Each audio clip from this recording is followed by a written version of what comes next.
Sodium carbonate Na2CO3 with the help of Solvay process. वो बहुत important question है ये, और इसके कुछ स्टेप्स हैं। बहुत इंपॉर्टेंट क्वेश्चन होने की वजह से इसे मैं अपलोड कर रहा हूँ। सबसे पहले इसका प्रिंसिपल देखते हैं। तो प्रिंसिपल में क्या कहता है कि लो सोलेबिलिटी है सोडियम बाइकार्बोनेट की। तो कॉन्सेप्ट ये कहता है कि अगर सोलेबिलिटी में डिफरेंस हो, सोलेबिलिटी जो है अगर इनसोलेबल हो तो वो प्रेसिपिटेट होके सेटल डाउन हो जाएगा और उसे हम सेपरेट आउट कर लेंगे। तो अगर जो है प्रिंसिपल कहता है कि लो सोलेबिलिटी है टेम्परेचर लो पे, बुक के अंदर मेंशन है टेम्परेचर जो है बिलो द 15 डिग्री सेल्सियस। अगर आप 15 डिग्री सेल्सियस से टेम्परेचर जो है इसे आपने कम रखना है, 15 डिग्री सेल्सियस से टेम्परेचर बिलो रखना है, तो ये जो सोडियम बाइकार्बोनेट है विच इज NaHCO3, ये जो है ये प्रेसिपिटेट हो जाएगा, नीचे बैठ जाएगा। तो सोडियम बाइकार्बोनेट जो है ये प्रेसिपिटेट हो जाएगा, नीचे बैठ जाएगा। इसको हम फिल्टर कर लेंगे, इस मिल्की सॉल्यूशन को फिल्टर कर लेंगे और देन इसको हीट करेंगे और हमारे पास सोडियम कार्बोनेट आ जाएगा। तो इसका प्रिंसिपल जो है ये किस पे है, सोलेबिलिटी कम होती है कम टेम्परेचर पे। तो जब सोलेबिलिटी नहीं होगी तो उसे हम फिल्टर करके सेपरेट कर लेंगे और उसको हीट करके हम उससे अपनी मेन प्रोडक्ट ले लेंगे which is sodium carbonate. Sodium carbonate का फार्मूला क्या होता है, Na2CO3। तो होपफुली कि इसका प्रिंसिपल आप लोगों को समझ लग गया होगा। अब इस प्रोसेस के अंदर जो हमारे पास मटेरियल है जिससे हमने सोडियम कार्बोनेट तैयार करना है वो क्या क्या है, उसमें पहला जो है वो ब्राइन है। ब्राइन क्या होता है, ये शॉर्ट क्वेश्चन भी आ सकता है।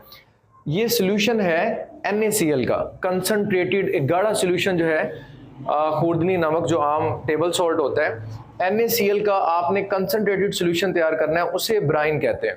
ठीक है, ये शॉर्ट क्वेश्चन भी आ जाता है। तो एक तो रिक्वायरमेंट ब्राइन की है, दूसरी लाइमस्टोन की है। लाइमस्टोन क्या होता है, कैल्शियम कार्बोनेट, चूने का पत्थर, कैल्शियम कार्बोनेट। और ये आप देखेंगे जब हम ये पूरा टॉपिक पढ़ेंगे तो कैल्शियम कार्बोनेट जो है एक्चुअली आपको कार्बन डाइऑक्साइड का सोर्स है, ये कार्बन डाइऑक्साइड की प्रोडक्शन करवाता है। ठीक है, CO2 जो है, ये CO2 जो हमें चाहिए है इस प्रोसेस के दौरान वो हमें कौन देगा, कैल्शियम कार्बोनेट। यहां से हम CO2 प्रोड्यूस करवाएंगे और उसे कार्बोनेटिंग टावर में भेज देंगे। लास्ट जो है इसमें मेंशन आपकी बुक में वो है ammonia gas which is NH3। Ammonia gas जो है ये थर्ड कंपोनेंट है, रॉ मटेरियल जिसे आपने सोडियम कार्बोनेट तैयार करना है। तो इसका फार्मूला NH3। अमोनिया गैस भी हमें चाहिए। अमोनिया गैस जो है वो किस तरह से तैयार करेंगे उसको देखते हैं हम, कि अमोनिया गैस जो है वो दोबारा रीजनरेट भी होती है अमोनिया रिकवरी टावर में। वो प्रोसेस भी हम मेंशन बताऊंगा यहाँ पे कैसे होगा वो। तो बेसिक रिएक्शंस की तरफ चलते हैं। बेसिक रिएक्शन के अंदर क्या है, प्रिपरेशन। सबसे पहले जो है वो प्रिपरेशन ऑफ अमोनिकल ब्राइन। तो स्टूडेंट्स पहला जो स्टेप है उसमें आपने जस्ट क्या करना है कि सॉल्यूशन जो है अमोनिकल ब्राइन का मतलब क्या है, तीन चीजें एक्चुअली यहाँ पे इसके अंदर डिस्कस है। एक जो है वो NaCl है, दूसरा इसके अंदर वाटर है H2O, और तीसरा इसके अंदर अमोनिया गैस है NH3। ये तीन चीजें हैं। पहले स्टेप में उसने जो ली हैं वो क्या क्या ली हैं, अमोनिया गैस, NaCl और वाटर, जिसको कलेक्टिवली क्या कह रहा है, अमोनिकल ब्राइन। ठीक है, ये वाला जो हिस्सा है ये वाला ये ब्राइन है, ये वाला सेक्शन ब्राइन है। और अमोनिकल चूंकि अमोनिया गैस इसके अंदर डिसॉल्व होगी, इसमें ऐड होगी, तो रिएक्शन जो है बेसिक रिएक्शन जो उसमें पहला स्टेप प्रिपरेशन हमने करनी है अमोनिकल ब्राइन की। और सेकंड जो इसमें रिएक्शन के अंदर क्या आ रहा है, carbonation of ammoniacal brine. Carbonation का मतलब है इसमें अब फर्दर जो है कार्बन डाइऑक्साइड गैस ऐड होगी। तो इस रिएक्शन को आपने गौर से समझना है। जब आपने इस केमिकल रिएक्शन को लिखना है वो कैसे लिखना है कि इस carbon dioxide gas, ammonia gas और जो वाटर है H2O, इन तीनों को केमिकली रिएक्ट करवाना है और आगे जो है प्रोडक्ट आपने जो बनानी है वो क्या बनेगी, अमोनियम बाइकार्बोनेट NH4HCO3। अमोनियम जो है इस हिस्से को आप अमोनियम आयन कहते हैं और अगला जो हिस्सा है वो क्या है, बाइकार्बोनेट का है। बाइकार्बोनेट का मतलब क्या है, बाइकार्बोनेट आपको पता है इसके ऊपर क्या होता है -1, अमोनियम के ऊपर क्या होता है +1। तो ये अमोनियम बाइकार्बोनेट आपके पास बनेगा। याद रखिएगा आपने जो बात की है पिछले स्टेप के अंदर वो आपने बोला था अमोनिकल ब्राइन। तो अभी तक हमने NaCl पहले रिएक्शन के अंदर मेंशन नहीं किया, तो आपने इसी तरह याद रखना है कि NaCl के अलावा बाकी जो 3 चीजें थी, NaCl के अलावा बाकी जो अमोनिया, पानी और तीसरी चीज हमने क्या ऐड की, कार्बन डाइऑक्साइड गैस। तो कार्बोनेटिंग टावर के अंदर कार्बन डाइऑक्साइड गैस आ रही है और साथ इसके अंदर क्या आ रहा है, अमोनिकल ब्राइन। कार्बोनेटिंग टावर के अंदर क्या चीज आ रही है, अमोनिकल ब्राइन और CO2 गैस। अब केमिकल रिएक्शन किस तरीके से होगा ये समझना आपने। NaCl के अलावा बाकी जो 3 चीजें हैं, carbon dioxide gas, ammonia gas और वाटर, ये तीनों केमिकली रिएक्ट करेंगे और आपके पास आएगा अमोनियम बाइकार्बोनेट। इस अमोनियम बाइकार्बोनेट के साथ फिर फर्दर NaCl नेक्स्ट स्टेप में रिएक्ट करेगा। ठीक है, ये ग्रेजुअल है।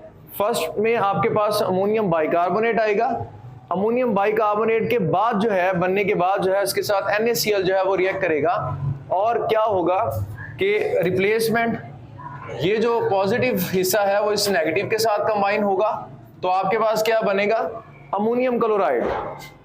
ये एक सॉल्ट है अमोनियम क्लोराइड और साथ इसके सोडियम बाइकार्बोनेट बनेगा। आपको याद होगा प्रिंसिपल के अंदर हमने बोला था कि सोडियम बाइकार्बोनेट जो है ये सोलेबल नहीं होता लेस टेम्परेचर पे। इस हिस्से के अंदर टेम्परेचर कम रखना है, आपकी बुक में भी मेंशन है, टेम्परेचर जो है वो कम रखना है, जिसकी वजह से क्या होगा, इसकी सोलेबिलिटी, सोडियम बाइकार्बोनेट की सोलेबिलिटी नहीं होगी और ये प्रेसिपिटेट होके नीचे बैठ जाएगा। जब ओके, अब जो है इसमें हमारे पास सोडियम बाइकार्बोनेट जो बनेगा ये सोलेबल नहीं है सॉल्यूशन के अंदर। जैसे सस्पेंशन होती है, आपको पता है वो एक ऐसा, उसमें पार्टिकल्स का साइज बड़ा होता है। You can see with your naked eye, आप अपनी आम आंख से उसे देख सकते हैं उसके पार्टिकल्स को, और वो इतना स्टेबल भी नहीं होता जो सॉल्यूशन की टाइप है, और वो नीचे बैठ जाते हैं अगर उसको कुछ टाइम दिया जाए, सेट डाउन हो जाते हैं। तो यहाँ पे भी जो है इसका फायदा क्या होगा कि नेक्स्ट स्टेप जो है फिल्ट्रेशन प्रोसेस है। जो ये सोडियम बाइकार्बोनेट का सॉल्यूशन बना है, ये मिल्की सॉल्यूशन जो है सोडियम बाइकार्बोनेट का, इसको फिल्टर कर लिया जाएगा। फिल्टर करके यानी ये इसको सेपरेट कर लेंगे, क्योंकि हमें जो है इसको प्रोसेस करवाना है। इससे हमें अपनी मेन प्रोडक्ट लेनी है which is sodium carbonate, Na2CO3 हमें बनाना है। और हमारे पास अभी तक क्या बना है, सोडियम बाइकार्बोनेट NaHCO3। तो NaHCO3 जो है नेक्स्ट प्रोसेस में सिर्फ ये करना है, हीट करना है। कैल्सिनेशन में जस्ट हीट करना है। तो कैल्सिनेशन में क्या हुआ, जो आपके पास सोडियम बाइकार्बोनेट आया है उसको हीट करें, ये हीट का साइन है, इसको हीट करेंगे तो इसमें से गैसेस जो है वो अवेपोरेट हो जाएंगी, गैसेस जो है वो स्केप हो जाएंगी, वाटर अवेपोरेट हो जाएगा गैस की फॉर्म में, कार्बन डाइऑक्साइड भी गैस बनेगी और इसको हम यूज करेंगे। मतलब कि बुक में लिखा हुआ कि 50% जो है वो रिक्वायरमेंट हमारी यहाँ से जो गैस जो है उसको रीयूज करके हम पूरा कर लेंगे, जो हमें कार्बन डाइऑक्साइड इस प्रोसेस में चाहिए है। आपको याद होगा ऊपर ये कार्बोनेटिंग टावर में हमने CO2 यूज किया है, तो ये जो कार्बन डाइऑक्साइड गैस यूज किया है, इसको इसी की कमी को पूरा करने के लिए दोबारा यानी CO2 का इस्तेमाल जो है वो इसी यहाँ पे जो इस स्टेप में CO2 पैदा हो रही है उसको इस्तेमाल करेंगे। यानी CO2 को दोबारा इस्तेमाल करना जो है वो हमारा कम हो जाएगा, जो कि कहाँ से CO2 पैदा कहाँ से एक्चुअली होता है वो हम अगले स्टेप में देखेंगे, कैल्शियम कार्बोनेट में। रोक दो इसे। ओके, नेक्स्ट स्टेप जो है वो कैल्सिनेशन है। कैल्सिनेशन में जस्ट क्या करना है, हीट करना है। कैल्सिनेशन में आपने हीट करना है और हीट जो आपने फिल्टर किया, फिल्टर क्या किया, सोडियम बाइकार्बोनेट। सोडियम बाइकार्बोनेट जो है उसको आपने जब फिल्टर कर दिया, तो फिल्टर करने के बाद जो है उसको आपने जस्ट हीट करना है। सोडियम कार्बोनेट को जब आप हीट करेंगे, हीट करने से आपके पास आपकी मेन रिक्वायर्ड प्रोडक्ट आ जाएगी which is sodium carbonate. Sodium carbonate जो है इसके साथ दो गैसेस भी इवॉल्व होंगी, वो लेकिन एस्केप कर जाएंगी। एक हमारे लिए बेनिफिशियल है विच इज CO2 गैस, ये हमारे लिए फायदेमंद है, क्योंकि आपको याद होना चाहिए कि हमने सेकंड स्टेप में कार्बोनेशन जो करवाई थी वहां पे CO2 का यूटिलाइज किया था, तो हमें यानी इस प्रोसेस में CO2 चाहिए है। तो जो यहाँ पे एक्स्ट्रा CO2 पैदा हो रही है इसको हम दोबारा रीयूज कर सकते हैं। 50% हमारी जो 50% जरूरत है कार्बन डाइऑक्साइड गैस की वो इस तरीके से पूरी होती है। ठीक है, ओके, CO2 जो है और साथ वाटर जो है ये एस्केप कर जाएगा, गैस की फॉर्म में है। ये जो साथ S लिखा हुआ ये सॉलिड है, G गैस है। ये स्टूडेंट्स क्या होता है कि फिजिकल स्टेट होती है कि आपके पास जो प्रोडक्ट्स है या रिएक्टेंट्स है वो किस फिजिकल स्टेट में एग्जिस्ट कर रहे हैं। तो ये आपको हेल्प करता है कॉन्सेप्ट को समझने के लिए भी कि इनकी फिजिकल स्टेट कौन सी है। ओके, कैल्सिनेशन में क्या होता है कि जो आपके पास फिल्टर होने के बाद सोडियम बाइकार्बोनेट आया है उसको आपने जस्ट हीट कर देना है। जब आप उसे हीट करेंगे तो आपके पास आपकी मेन प्रोडक्ट आ जाएगी, क्या है? Sodium carbonate. क्या है स्टूडेंट? Sodium carbonate. कोई भी स्टूडेंट जो है वो आपस में बात नहीं करेगा, आपने गौर से जो है ये चीज सुननी है, डिस्टर्बेंस नहीं होनी चाहिए। कोई क्वेश्चन है तो आपने पूछना है। यहाँ पे कैल्सिनेशन जो है इसमें हमने हीट किया, सोडियम कार्बोनेट हमारे पास जो हमारी रिक्वायर्ड प्रोडक्ट थी वो आ गई, और एक ऐसी चीज भी हमारे पास आई जो CO2 एक्स्ट्रा थी, बट इसको हम रीयूज कर सकते हैं ताकि इकोनॉमिकली हमें इसका फायदा हो। ये जो CO2 है बच्चों, ये वाली जो है, इसको यहाँ पे जो है आप देख लें कि इसको यहाँ पे यूटिलाइज किया जा सकता है। ओके, नेक्स्ट स्टेप में क्या होगा? कैल्सिनेशन के बाद प्रिपरेशन जो है CO2, मैंने आपको स्टार्ट में बताया था कि CO2 जो है इसमें जो यूज होती है वो चूने का पत्थर जो होता है कैल्शियम कार्बोनेट, कैल्शियम कार्बोनेट जो है उसको आपने हीट करना है। तो आपके पास दो गैसेस आएंगी, एक आपके पास जो है एक गैस आएगी, एक सॉलिड फॉर्म में जो है वो आपके पास मटेरियल आएगा। कैल्शियम कार्बोनेट जो है ये आपका एक रॉ मटेरियल था, आपको याद होगा कि रॉ मटेरियल्स के अंदर जो था एक क्या था? Limestone calcium carbonate. तो वो किस लिए इस्तेमाल होता है? CO2 प्रोडक्शन के लिए। और उसके बाद एक उसकी और चीज भी को यूज किया जाता है, बहरहाल कैल्शियम ऑक्साइड जो कि लाइम कहलाता है। ये क्विक लाइम है, वेरी रिएक्टिव क्विक लाइम है, और साथ CO2 गैस पैदा हो रही है। ये मेनली वो CO2 गैस थी जो कार्बोनेटिंग टावर में भेजी गई। ये CO2 गैस, ये जो CO2 गैस है वो यहां से आई है। तो ये CO2 गैस जो है वो आप इस प्रोसेस में देखते हैं कि जो हमने रिएक्शन करवाया था, ये CO2 गैस कहां से आती है? कैल्शियम कार्बोनेट जो है उसको हीट करने से। और ये जो दूसरी चीज है जिसे क्या कहते हैं? लाइम कैल्शियम ऑक्साइड, जो कि क्विक लाइम भी कहलाता है, इसको आपने वाटर के साथ रिएक्ट करवाना है।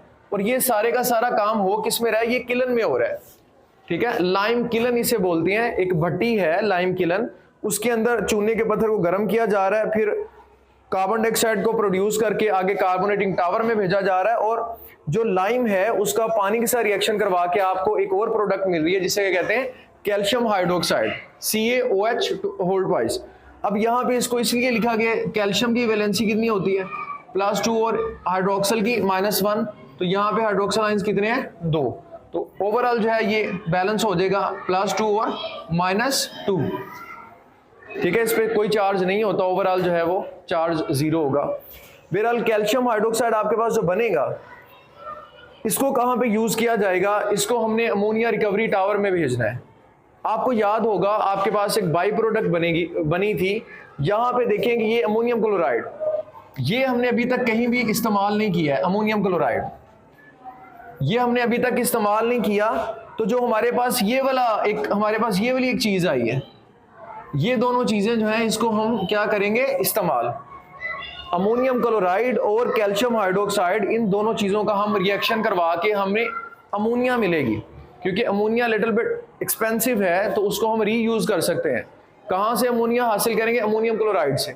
तो अमोनियम क्लोराइड से अमोनिया लेने के लिए हमें ये जो आपके पास आया है कैल्शियम हाइड्रोक्साइड, नेक्स्ट जो प्रोसेस है वो इसी से मुतल्लिक है, which is ammonia recovery tower. तो अमोनिया रिकवरी टावर जो है उसके अंदर अमोनियम क्लोराइड कहाँ से आया? ये आपके पास जो उस रिएक्शन के अंदर बाई प्रोडक्ट बना था, ये अमोनियम क्लोराइड, और इसके साथ क्या है? Calcium hydroxide. ये कहां से आया?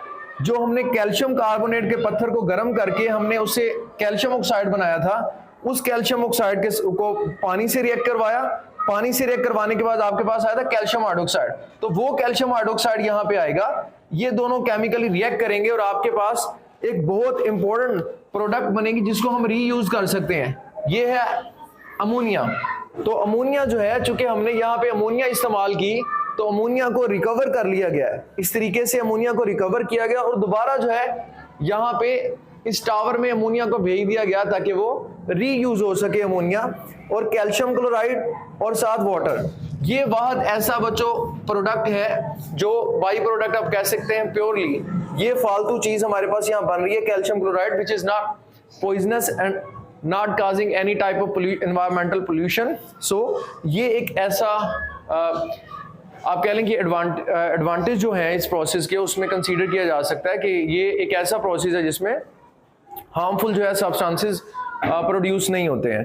तो ये इसके बड़े बेनिफिट्स भी हैं। एक एडवांटेज तो ये है कि ये सस्ता है, चीप, इसमें जो भी इंग्रेडिएंट्स इस्तेमाल हो रहे हैं वो ज़्यादा महंगे नहीं है। नमक है, NaCl है, वाटर है, कैल्शियम कार्बोनेट वगैरह सस्ते, इसके जो है रिएजेंट सस्ते हैं।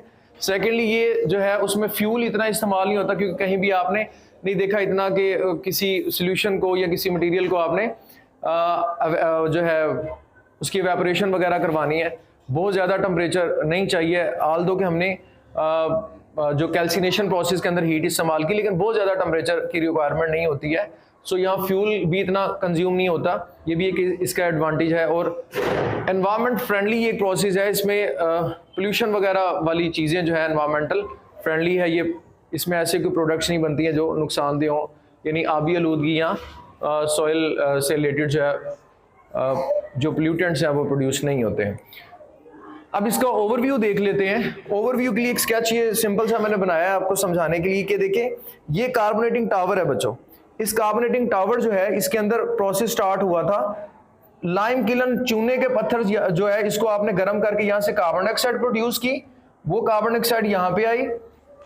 अमोनिकल ये ब्राइन जो है NaCl का सोल्यूशन, अमोनिकल ब्राइन, ये अमोनिया भी इसके अंदर ऐड हो रहा है, और ब्राइन के अंदर दो चीजें हैं, कौन सी हैं? NaCl plus H2O।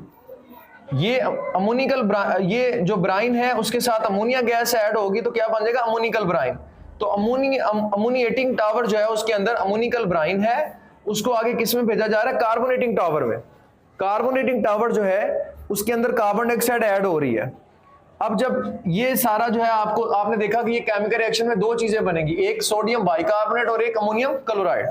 तो अमोनियम क्लोराइड, सोडियम बाइकार्बोनेट तो ये नजर आ रहा है, और दूसरा अमोनियम क्लोराइड। देखिए दो चीजें बन रही हैं, पहली चीज ये वाली, दूसरी चीज ये वाली। ये यहाँ पे जो दो चीजें बनेगी ये वाली दो प्रोडक्ट्स हैं। ये जो दो प्रोडक्ट्स बनेगी इनमें सोडियम बाइकार्बोनेट को हम जब हीट करेंगे फर्दर कैल्सिनेशन प्रोसेस से, तो एक तो उसमें से कार्बन डाइऑक्साइड एस्केप कर जाएगी जिसको रीयूज किया जा सकता है, और दूसरा आपकी मेन प्रोडक्ट है सोडियम कार्बोनेट, ये मेन प्रोडक्ट है। अब इसके अलावा जो दूसरी चीज बनी थी अमोनियम क्लोराइड, उसको किसके साथ मिलाना है? Calcium hydroxide. ये स्लेक लाइम है, कैल्शियम हाइड्रोक्साइड स्लेक लाइम है। ये कहां से बना था? लाइम किलन जो है उसको, उसमें जब आपने हीट किया था तो कार्बन डाइऑक्साइड के अलावा एक और चीज बनी थी which is calcium oxide, quick lime को आपने वाटर के साथ मिलाया, ये पानी जो है इसके साथ मिलाओगे तो आपके पास स्लेक लाइम बनेगा, कैल्शियम हाइड्रोक्साइड। तो ये जो स्लेक लाइम है ये अमोनियम क्लोराइड के साथ मिलकर क्या बना देगा? आपके पास इसमें अमोनिया गैस बनेगी। अमोनिया गैस जो बनेगी उसको अमोनिएटिंग टावर में भेज देंगे, और साथ कैल्शियम क्लोराइड बनेगा। ये एक वाहद सिंगल जो है वो आपके पास बाई प्रोडक्ट है, बाकी सारी रीयूज होंगी, और मेन हमारे पास जो हमारी रिक्वायर्ड प्रोडक्ट थी वो कैल्शियम कार्बोनेट है। होपफुली स्टूडेंट्स आपको ये कॉन्सेप्ट क्लियर हो गया होगा। अगर कोई क्वेश्चन हुआ तो वो आप कमेंट में ज़रूर बताइएगा। तब तक के लिए अल्लाह हाफिज़, अपना ख्याल रखिएगा।